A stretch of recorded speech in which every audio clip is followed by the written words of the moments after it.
성령의 사람은 하나님의 뜻을 발견하게 됩니다.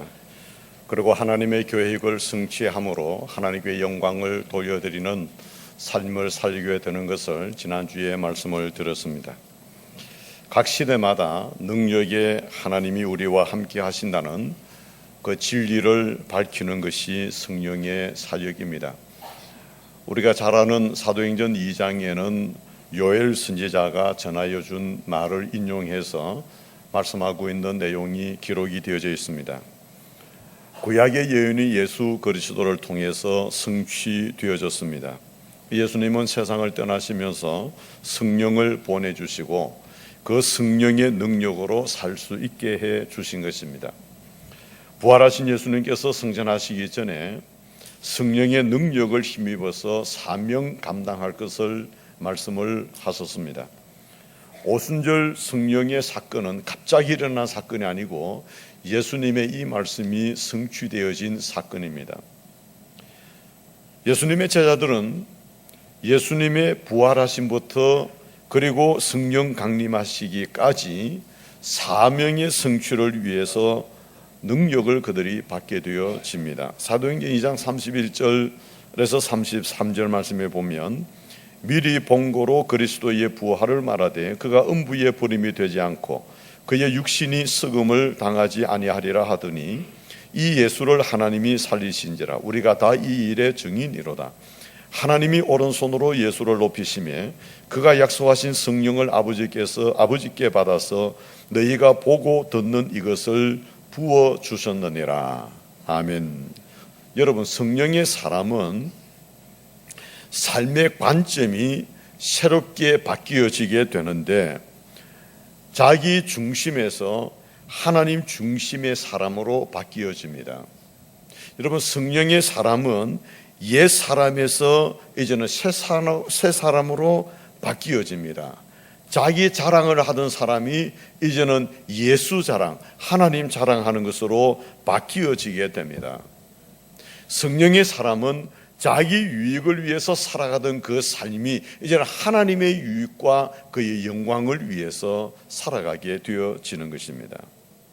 사도 바울은 로마서 12장 2절에서 이렇게 말씀합니다. 너희는 이 세대를 본받지 말고 오직 마음을 새롭게 함으로 변화를 받아 하나님의 기뻐하시고 선하시고 기뻐하시고 온전하신 뜻이 무엇인지 분별하도록 하라 라고 우리에게 말씀하고 있습니다. 여러분, 마음을 새롭게 한다라고 하는 것은 관점이 바뀐다는 말입니다. 내 관점에서 하나님의 관점으로 새로 바뀌어진다는 말입니다. 이것이 성령의 사람입니다. 그래서 성령의 사람은 하나님의 선하신 뜻을 알고 하나님의 기뻐하시는 일을 행하고 하나님의 계획을 분별하고 그 계획을 실천하며 살아가게 되는 것입니다. 이것이 새로운 관점에서 세상을 살아가는 그리스도인의 모습인 것입니다. 사랑하는 성도 여러분, 우리는 성령을 받은 사람으로 우리의 생각이 바뀌어지고 우리의 마음의 변화가 일어나서 우리의 삶이 하나님의 영광 위해서 살아가는 그러한 삶이 되기를 주님의 이름으로 기원합니다. 성령은 이러한 삶을 살아가기 위해서 연약한 자들을 도우신다고 말씀합니다. 로마서 8장 26절의 말씀에 이와 같이 성령도 우리의 연약함을 도우시나니 우리는 마땅히 기도할 바를 알지 못하나 오직 성령이 말할 수 없는 탄식으로 우리를 위하여 친히 간구하시느니라. 우리는 연약한 존재입니다. 그러나 성령이 우리를 도우심으로 이 땅 위에서 하나님의 거룩한 뜻을 이루어가고 하나님의 거룩한 백성으로 능력 있는 삶을 살아가게 되어진다는 말입니다. 여러분, 우리는 연약한 존재이지만 연약하기 때문에 좌절하는 것이 아니고 절망하는 것이 아닙니다. 우리의 연약함을 아시는 하나님께서 성령을 우리 가운데 허락해 주심으로 말할 수 없는 탄식으로 우리가 좌절하지 아니하도록, 우리가 연약함에 빠지지 않도록 지금 또 성령은 탄식하며 우리를 도우시고 계시는 것입니다. 여러분, 그리스도인은 강하기 때문에 교만해서는 안 되고, 그리고 연약하기 때문에 좌절해서도 안 되는 것입니다. 우리는 하나님의 마음을 조금이나마 이해하고, 그리고 그 하나님의 마음을 따르는 그러한 그리스도인으로서 하나님의 계획이 이 땅 위에 온전히 이루어지는 이 일을 위해서 헌신하는 신앙인으로 우리의 자신들이 세워져야 합니다. 그리고 하나님의 교회를 성령의 사람들로서 하나님의 교회를 세워가야 합니다. 그래야 그 교회가 능력 있는 교회가 되고 이 땅 위에 하나님의 뜻을 이루어드리는 힘 있는 교회가 되어지는 것입니다. 그런데 왜 우리에게는 성령의 도움이 필요하냐? 먼저 우리가 생각해야 될 것은, 여러분, 우리가 극복할 수 있는 문제라면 성령의 도움이 필요 없습니다. 예를 들어 여러분, 구원을 우리가 받는 이것이 우리 스스로 구원받은 게 아닙니다. 내가 상황을 변화시키고 환경을 변화시켜서 그래서 내가 구원받아 하나님의 자녀가 되어진 것 아닙니다. 구원은 사람이 하나님의 필요를 완벽하게 채움으로 인해서 우리에게 주어지는, 그래서 내가 구원을 성취하는 그것이 아닙니다. 구원은 사람이 바뀌어내거나 채울 수 있는 차원이 아닙니다. 우리는 죄로 죽었던 자들입니다. 우리에게는 소망이 없는 자들입니다. 능력이 없는 자들입니다. 그런데 하나님의 백성이 되어 하나님의 능력을 가지고 이 땅 위에 삶을 이루어 가게 되는 이 구원의 역사는 하나님만이 하실 수 있는 역사입니다. 그럼 이거는 성령으로 이루어가는 것이죠. 그 성령의 도움이 우리에게 필요한 것입니다. 여러분, 우리가 구원받은 이건 복음이지 않습니까? 복음은 하나님의 역사입니다. 사람이 이루어낼 수 있는 역사가 아니라 하나님만이 하실 수 있는 역사입니다. 그러므로 성령은 이 시간도 우리를 도우시고 계시는 것입니다. 여러분, 성령의 도우심이 없다면 결코 이런 구원의 역사가 일어날 수 없습니다. 하나님이 하시는 일을 이해할 수도 없습니다. 하나님의 일에 대하여 기대할 수도 없습니다. 그럼 우리는 하나님의 자녀가 되어 나를 도우시는 성령의 은혜를 입고 살아간다는 것이 우리에게는 감사가 되어져야 하는 것입니다. 우리가 성령과 함께 동행하며 살아가게 되어지는 것은 우리의 구원의 역사가 힘있게 이루어가는, 그러니까 내가 구원받은 하나님의 자녀이지만 구원받은 하나님의 자녀로서의 삶을 힘있게 살아갈 수 있도록 우리는 성령의 도움이 날마다 우리 가운데 있어야 되는 것입니다. 하나님의 자녀로서 능력 있는, 하나님의 자녀로서 하나님의 권세를 가지고 우리의 삶을 지속적으로 이루어 가도록 하기 위해서는 성령의 도움이 필요한 것입니다. 여러분, 성령의 역사가 아니면 하나님의 자녀로서의 권세를 누릴 수 없습니다. 물론 구원을 받았지요. 하나님의 자녀가 된 것은 사실입니다. 그러나 하나님의 자녀로서 누릴 수 있는 그 권세 말입니다. 하나님이 우리에게 부여해 주시는 세상을 이길 수 있는 그 능력은 성령의 역사로만이 우리가 이 일을 이루어낼 수 있으니까 성령의 도움이 없이는 그 일을 이루어낼 수 없는 것입니다. 그래서 우리는 항상 다윗처럼 영적인 갈망이 있어야 합니다. 다윗은 시편 42편 2절에 그는 이렇게 고백하고 있습니다. 내 영혼이 하나님 곧 살아계시는 하나님을 갈망하나니 내가 어느 때에 나아가서 하나님의 얼굴을 배울까. 하나님을 갈망한다. 여러분, 하나님을 갈망해야 합니다. 하나님을 간절하게 우리는 찾아 나아가야 합니다. 하나님을 찾아 나아가는 일에 최선을 다해야 합니다. 하나님을 찾아 나아가는 일을 위하여 우리는 기도의 현장에 함께해야 하는 것입니다.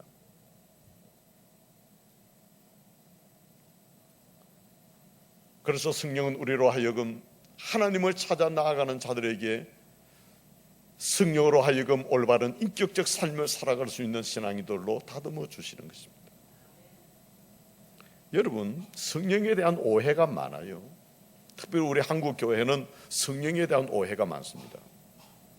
인격적인 성령이신 것을 알지 못하는 거예요. 특별한 능력을 행하시는 성령, 그것으로만 이해를 하고 인격적이신 성령을 바르게 이해하지 못하기 때문에 오해가 많습니다. 여러분, 성령은 인격적이신 하나님이신 줄로 믿습니다. 사도 바울은 에베소에서 성령을 알지 못하는 제자들을 만났던 경험을 사도행전 19장에 기록을 하고 있습니다. 바울이 에베소에서 어떤 제자들을 만났는데 너희가 성령을 받았느냐고, 너희가 믿을 때 성령을 받았느냐고 그렇게 물었습니다. 그런데 2절에서 그들은 이렇게 말합니다. 성령이 계시는 것을 우리가 알지도 못한다고 했습니다. 그래서 3절에서는 그들은 오직 세례 요한의 세례만 받고 성령의 세례를 받지 못한 사람이었던 것을 기록하고 있습니다. 여러분, 이렇게 되니까 율법적이고 의무적인 종교인으로 머물러 있었던 것입니다. 여러분, 성령 세례를 받는다는 것은 인격적인 성령을 자신의 삶의 중심에 모시고 살아가는 것을 말합니다. 그런데 에베소에 있는 제자들은 그러한 삶을 살고 있지 못한 것입니다. 그래서 6절에 가서 그 제자들은 바울의 고면을 따라서 예수를 믿어 성령 세례를 받고 방언도 하고 예언도 하고 인격적 성령 체험을 하게 된 것을 기록하고 있습니다. 여러분, 이 말씀에서 강조하고 있는 게 무엇이겠습니까? 성경에 대해서 내가 안다? 성경에 대해서 내가 착하게 말씀대로 살아간다?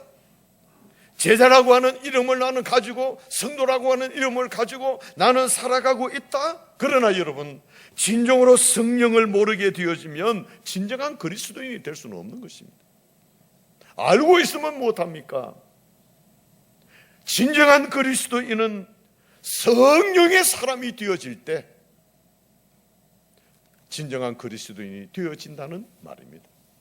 성령을 알아야 합니다.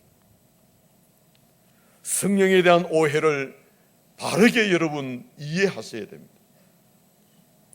성령을 인격적으로 경험하는 성도의 신앙 생활이 있어야 합니다.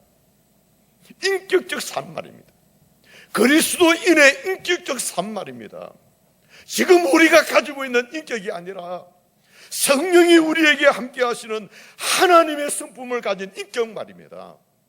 남에게 상처 주지 아니하고 남을 배려해 주지 못하는 마음이 아니고 자신의 욕심, 이기주의, 개인주의 그런 사고를 가지고 살아가는 삶이 아니고 말입니다.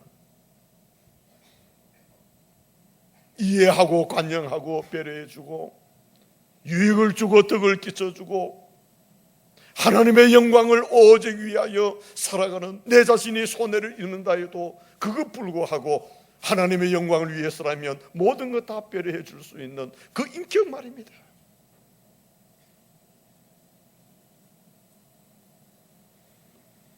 여러분, 성령의 역사는 바로 이 인격을 소유하는 것입니다. 성령의 체험이 신비적인 것으로 이해하지 마십시오. 성령이 역사할 때 독특한 어떤 현상이 나타나는 것으로 생각하지 마십시오. 물론 나타날 수도 있습니다. 그러나 그렇게만 생각하는 것은 성령을 바르게 이해하지 못하고 있는 것입니다. 성령은 나의 모든 것을 아시는 그분이 언제나 나의 삶의 신앙적 안정감을 주시고 균형감을 주시고 신뢰감을 주시고 하나님과의 인격적 교제가 날마다 이루어져서 그 인격이 나의 인격이 되었어. 모든 사람들에게 영향력을 끼치고 때로는 내가 살아가는 세상의 삶 속에 역병을 당하고 환난을 당하고 어려운 일을 만난다고 해도 하나님과의 바른 관계가 흐트러지지 아니하는 그런 인격의 소유자. 이게 바로 성령의 사람. 로마서 8장 26절에서 27절 말씀에는 이와 같이 성령도 우리의 연약함을 도우시나니 우리는 마땅히 기도할 바를 알지 못하나 오직 성령이 말할 수 없는 탄식으로 우리를 위하여 친히 간구하시느니라. 마음을 살피시는 이가 성령의 생각을 아시나니 이는 성령이 하나님의 뜻대로 성도를 위하여 간구하심이니라. 아멘.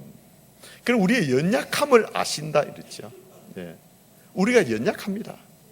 비인격적 삶을 살아가기가 너무 쉬운 우리의 자신임을 아십니다. 그러기에 성령은 간구하는 이들에게 도와주신다.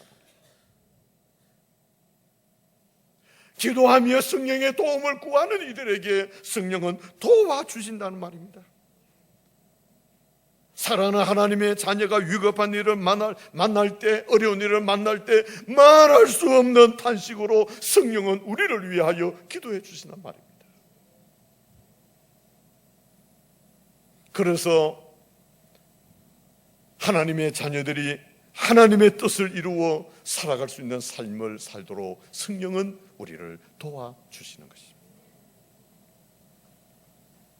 여러분, 성령은 하나님의 모든 생각과 계획을 아시는 계시의 영이시며 진리의 영이 성령이십니다. 성령은 하나님에 대해서 무지한 사람들에게 하나님의 계획을 알려주십니다. 하나님의 선하신 계획과 뜻을 따라 살아갈 수 있도록 도우시는 역사가 성령의 역사입니다. 그래서 성령은 하나님의 자녀들이 올바른 인격을 가지고 올바른 인격을 골고루 열매를 맺으며 살아갈 수 있도록 성령은 우리를 도우시고 계시는 것입니다. 여러분, 이 갈라디아서에 나오는 성령의 열매가 나오는데 그 성령의 열매는 인격과 관련된 열매인 것을 여러분 아십니까? 다 인격과 관련된 열매입니다. 갈라디아서 5장 22절 23절에 오직 성령의 열매는 사랑, 희락, 화평, 오래 참음, 자비, 양선, 충성, 온유, 절제니 이와 같은 것을 금지할 법이 없느니라. 여러분, 이 성령의 열매는 인격적 열매입니다. 하나님의 일을 많이 해서 드러내는 열매들이 아닙니다. 인격적인 성령과 교제를 하면서 인격의 변화, 본질의 변화, 전체적인 삶의 변화, 이 변화를 이루어내는 자들에게 나타날 수 있는 것이 성령의 열매들입니다. 그래서 성령은 하나님의 자녀로서의 품격을 갖추어 낼 수 있도록 성령은 그 열매들을 허락하시게 되는 것입니다. 여러분, 갈라디아서 5장 22절 23절에 나오는 이 성령의 열매들을 여러분 삶 속에 한번 맺혀 보십시오. 여러분들의 인격은 온전해집니다. 온전해진 자만이 이 열매를 맺혀낼 수가 있습니다. 이 성령의 열매입니다.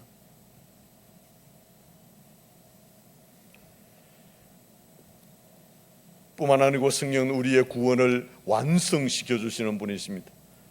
사도행전 20장 2장 40절에 너희가 이때 이 패역한 세대에서 구원을 받으라라고 하는 말씀이 나오는데, 여기 보니까 예수 그리스도를 믿어야 구원받는다는 사실과 또 동시에 세상, 이 패역한 세상에서 거룩한 삶을 살아야 되어지는 것을 전제로 해서 말씀하고 있는 것입니다. 그러니까 그리스도의 구원은 어디에서 이루어져? 이 패역한 세대에서 이루어진다는 것입니다. 하나님의 자녀들이 살아가는 삶에 나타나는 성령의 열매들은 이 패역한 세대 속에서 이루어 가시는 하나님의 역사입니다. 여러분, 우리의 일상생활 가운데서 살아가는 세상 삶의 현장 속에서 우리의 구원을 성령은 완성시켜 가시는 것입니다. 그래서 예수님은 마태복음 13장의 가라지 비유를 통해서 우리에게 이러한 교훈을 주셨습니다. 종들이 주인에게 말합니다. 그러면 우리가 가서 이 가라지를 뽑을 것을 원하십니까? 우리가 이 가라지를 뽑아버릴까요? 묻습니다. 그런데 주인이 종들에게 가만두어라, 가라지를 그냥 내버려 두어라, 그 가라지를 뽑다가 곡식까지 뽑을까 염려하노라, 가라지를 가만히 내버려 두라고 말씀합니다. 여러분, 하나님의 생각은 그리스도인들만 살아가는 세상 속에 사는 것이 아니고 가라지와 더불어 살아가도록 내버려 두신 것입니다.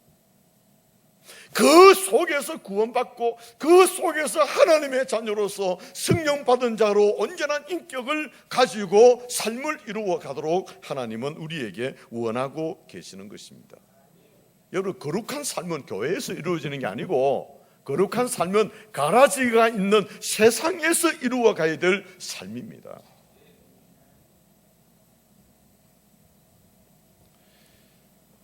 여러분, 우리가 구원을 과거에 받았잖아요. 그런데 구원을 과거에 받았다고 해서 그 구원의 감격이 현재도 계속 그대로 유지되고 있습니까? 처음에 예수 믿는 사람들이 제일 즐겨 부르는 찬송이 나 같은 죄인 살리신. 그런데 10년, 20년 믿으면 내가 좋아하는 찬송이 달라집니다. 다시 말하면 구원에 대한 감격이 이제는 식어져 가는 것입니다. 날이 가면 갈수록 구원에 대한 감격이 더 솟구쳐 올라야 되는데, 그래서 나 같은 죄인 살리신 주원의 놀라움을, 고마움을 감사로 표현해야 되는데 그것은 사라지고 이제는 교회에 대한 어떤 일들이 우리에게 다가오고 직분이 다가오고 그 일이 더 중요하고 그런 식으로 구원에 대한 감격은 상실되어져 버리고 말입니다. 그런 현상들이 없습니까? 그래서 우리는 구원의 감격을 가진 행복이 현재도 계속 되어지고 있는 것은 아닙니다. 우리의 세상 속에서는 어떻습니까? 가라지와 알곡이 더불어 살아갑니다. 그리스도인의 거룩한 삶을 방해하는 요소들이 이 땅 위에는 얼마나 많이 있는지 모릅니다. 우리의 신앙생활을 위협하는 일들이 많습니다. 우리의 신앙생활을 좌절하게 만드는 일들이 얼마나 많이 있는지 모릅니다. 우리를 유혹하는 일들이 얼마나 많습니까? 목사님, 한잔하는 거 할 수 없습니다. 목사님은 모르시죠? 직장생활을 바르게 하려고 하면 어쩔 수 없이 한잔 할 수밖에 없습니다. 속으로 말, 직장 그만두시 그러면 속으로 그렇게 하면서 신앙인으로서 양심의 가책을 느끼면서 뭐 하려고 직장생활을 하느냐? 나는 예수 믿는 사람입니다. 거룩한 삶을 위해서 나는 예수 믿는 사람입니다. 나는 거룩한 삶을 포기할 수 없습니다. 나는 마실 수 없습니다. 내가 이 직장을 그만두면 그만두었지 나는 술을 마실 수는 없습니다. 그런데 억지로 마시는 그 회사는 있을 필요 없어요. 그런데도 불구하고 당신이 이 술을 먹지 않으면 회사 그만두라고 하면 그만두는 게 하나님의 영광 위해서 훨씬 더 낫습니다. 거룩한 삶을 포기하게 만드는 일들이 우리 주변에 얼마나 많이 있습니까?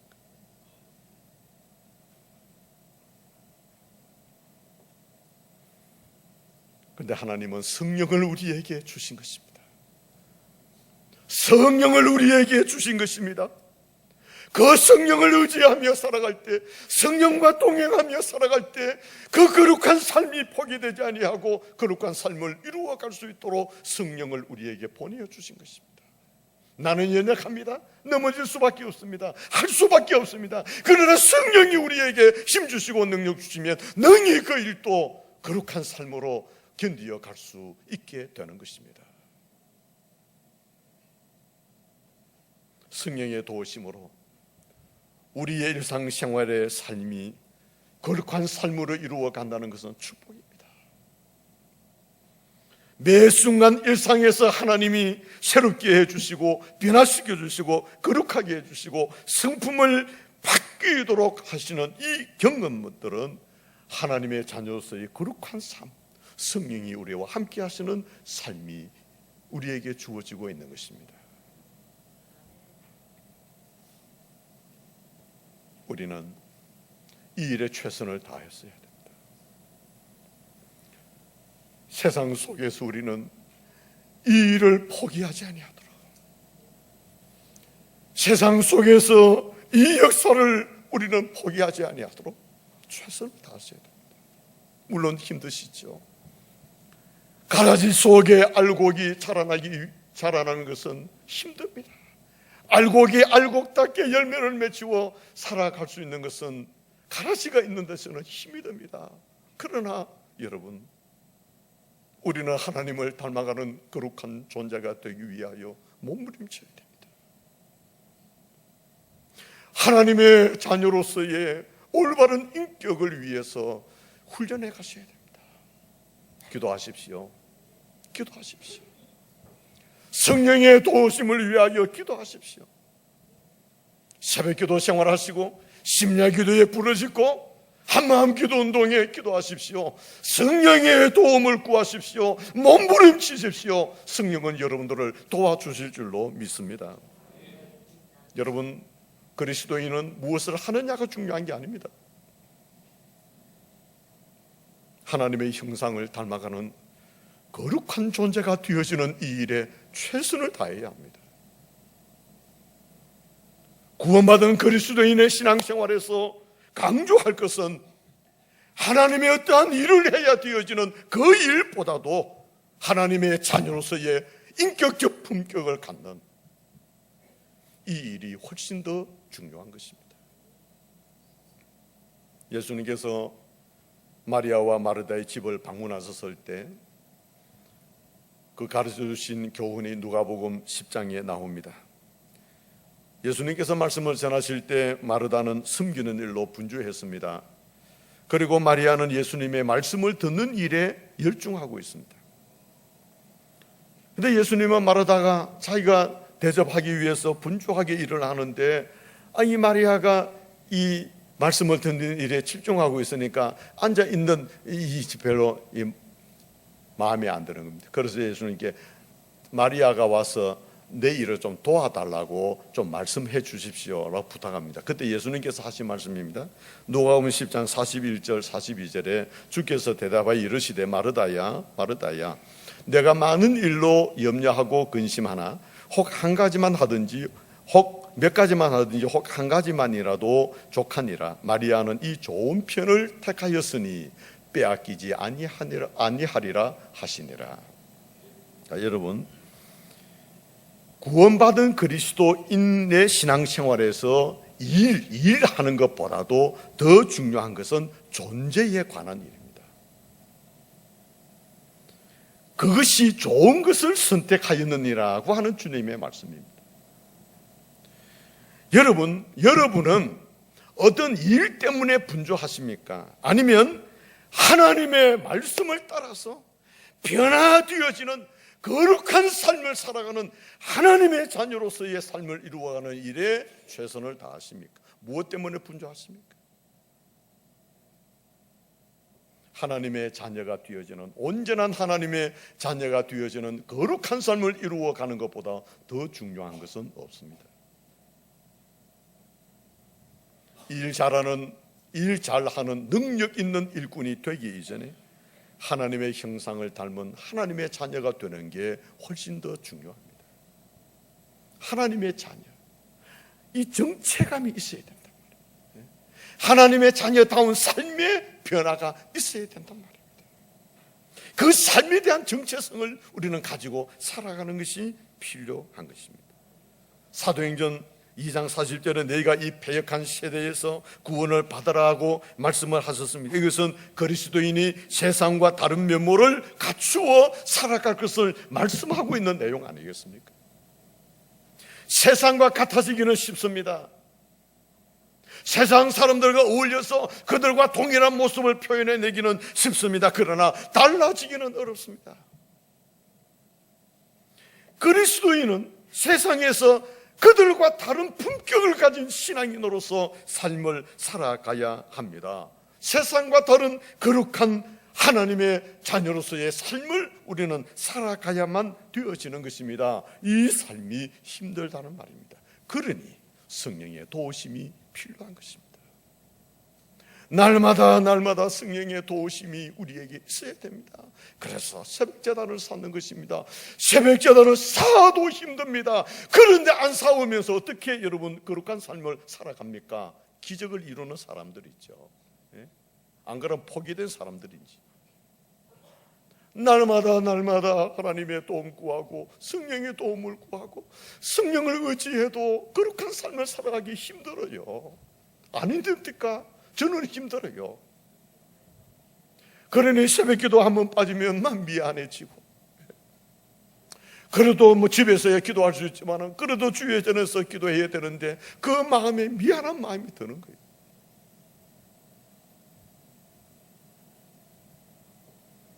여러분,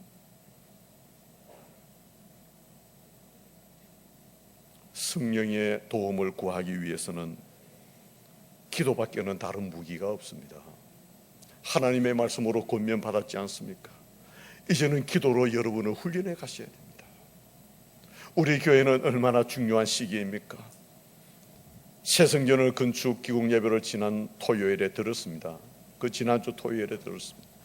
이제는 성전 건축이 시작이 되었습니다. 틀을 닦고 있습니다. 이제는 곧 이제 기계들이 들어와서 이제는 건축을 이제 진행하게 되어질 것입니다. 우리는 기도해야 합니다. 하나님의 교회를 세워가는 일을 위해서 기도하셔야 되고, 성령의 사람으로 여러분들이 땅 위에서 거룩한 하나님의 백성으로서의 삶을 살아가기 위해서도 기도하셔야 됩니다. 정말 이제는 우리 교회는 기도할 때가 왔습니다. 적어도 내년 연말까지는 어떻게 하든지 좀 기도하십시다. 내년 연말까지는 어떻게 하든지 좀 기도하십시다. 더 이상 뭐 제가 강조 안 해도 여러분들도 그 마음은 동일한 마음 아니겠습니까? 그러면 시간을 내십시오. 여러분 자신을 다듬으시고 교회를 위해서라도 함께 기도하셔야 합니다.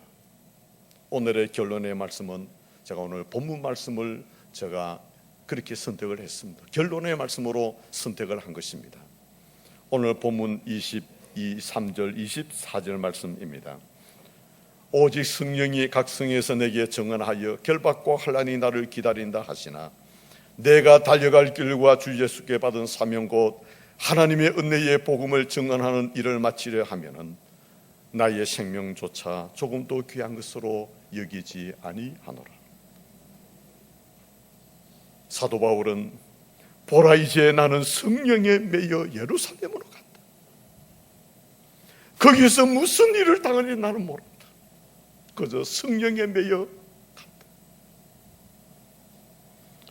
오직 성령이 각 성에서 내게 증언하여 결박과 환난이 나를 기다린다 하시나 그러나 내가 달려갈 길과 주 예수께 받은 사명 곧 하나님의 은혜의 복음 증언하는 이 일을 마치려 하면은 나의 생명조차 조금도 귀한 것으로 여기지 아니하노라.